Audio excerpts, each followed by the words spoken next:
Why do we have life groups? Mike and Debbie Berry here. Hi. And we're glad to talk to you about this. We've been leading groups together off and on for over 30 years. Really believe in them. We've seen them work. Sometimes it's good to take a step back, though, and say, why are we doing this? Right. What's the point?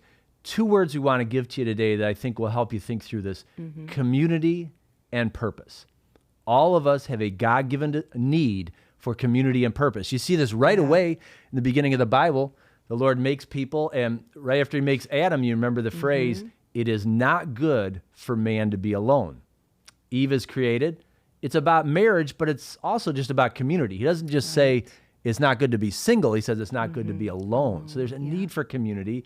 We know that. All kinds of studies will tell you that we need relationships, friendships. Loneliness is a massive problem in our society. We also need a purpose. To not have a purpose is a devastating thing. People without a purpose really decline in a lot of ways. Life groups are a tool that help people experience community and a purpose.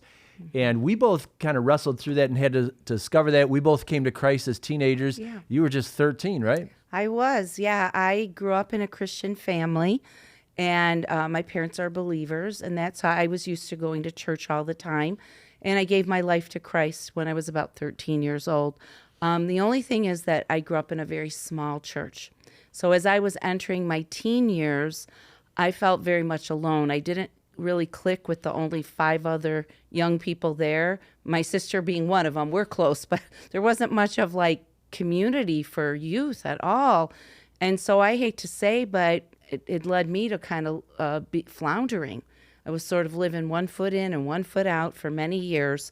But I really found a sense of community and family when I came to New Life through a friend many years ago. And I just remember just feeling like so at home.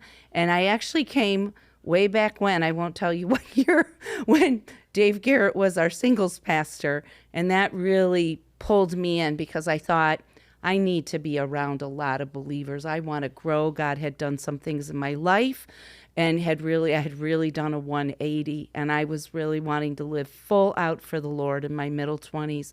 So I found community here, and we had singles group. I found purpose. I jumped into ministry right away and in so many ways. And yeah, I never looked back. I never changed.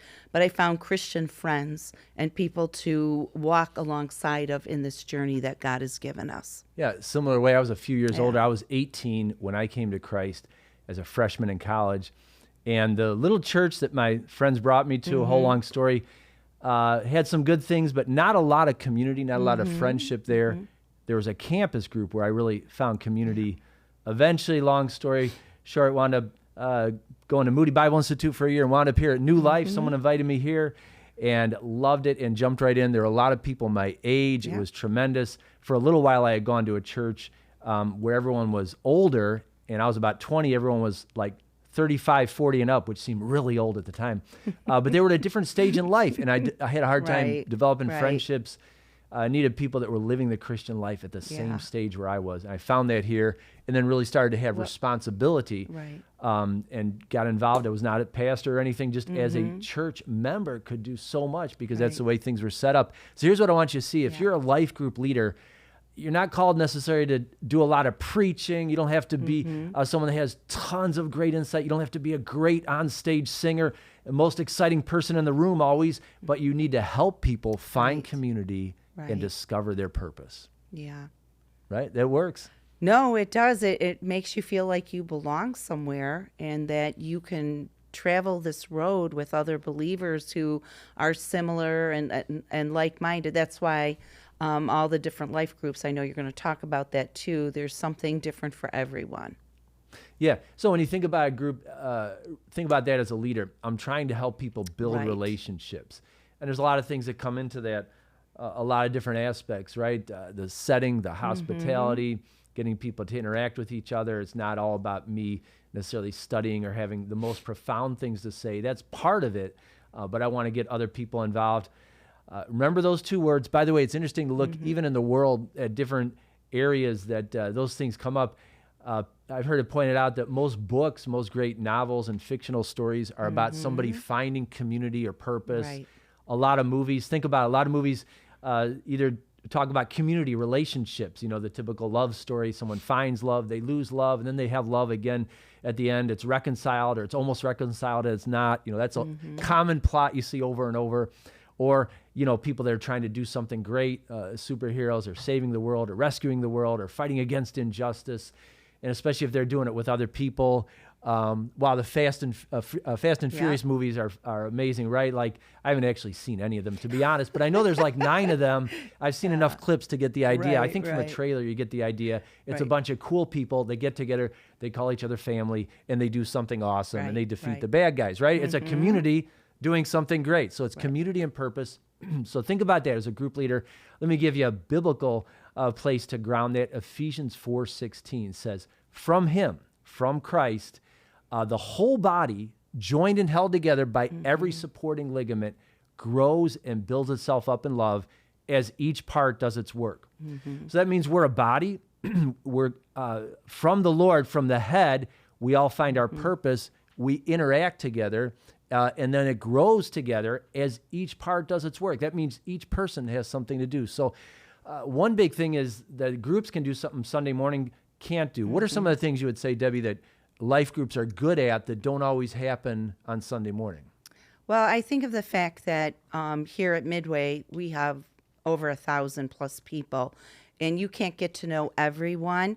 And you really need to find, your group of friends or your niche where you're supposed to be. And a life group allows you that.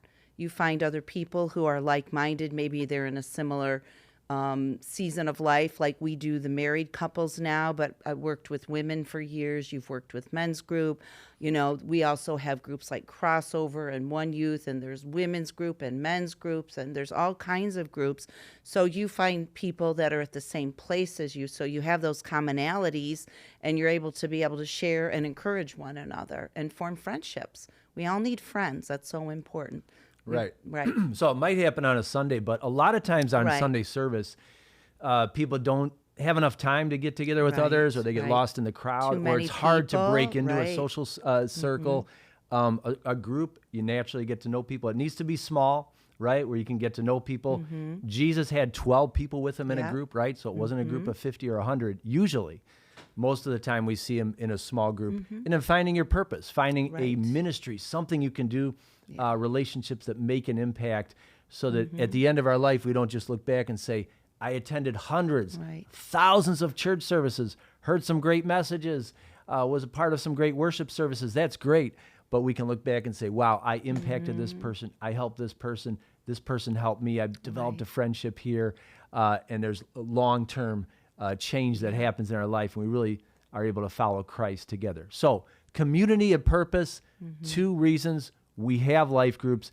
And let me close with this. Life groups are a tool. They're not the end in itself. Life groups are a means to an end. Life groups are a tool to help people develop community, to make healthy relationships, have friends that are following Christ, and to discover and fulfill their God-given purpose. So it's a great cause. It's a great thing to put yourself into. Remember those 2 words, community and purpose. God bless.